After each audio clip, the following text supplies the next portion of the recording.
I was out on the West Coast trying to make a buck, and things didn't work out. I was down on my luck.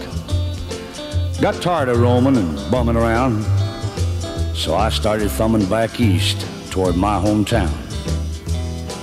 Made a lot of miles the first 2 days, and I figured I'd be home in a week if my luck held out this way.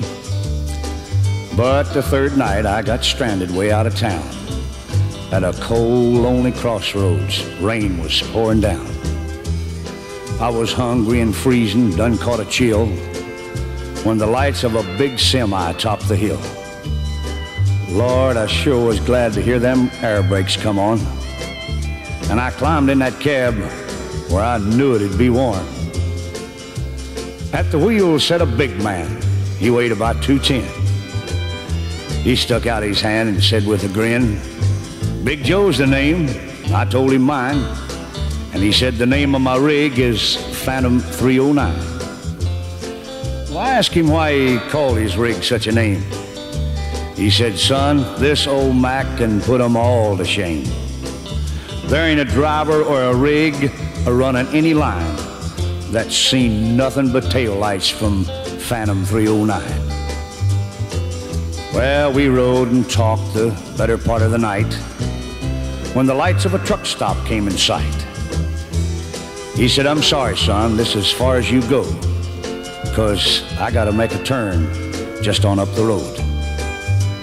Well, he tossed me a dime as he pulled her in low and said, "Have yourself a hot cup on old Big Joe." When Joe and his rig roared out in the night, in nothing flat, he was clean out of sight. Well, I went inside and ordered me a cup, told the waiter Big Joe was setting me up. Oh, you could have heard a pin drop. It got deathly quiet, and the waiter's face turned kind of white. "Well, did I say something wrong?" I said with a halfway grin. He said, "No, this happens every now and then. Every driver in here knows Big Joe. But son, let me tell you what happened about 10 years ago.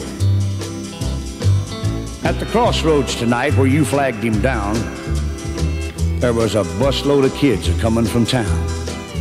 And they were right in the middle when Big Joe topped the hill. It could have been slaughter, but he turned his wheels. Well, Joe lost control, went into a skid, and gave his life to save that bunch of kids. And there at that crossroads was the end of a line for Big Joe and Phantom 309. But every now and then, some hiker will come by, and like you, Big Joe will give him a ride. Here, have another cup, and forget about the dime. Keep it as a souvenir from Big Joe and Phantom 309.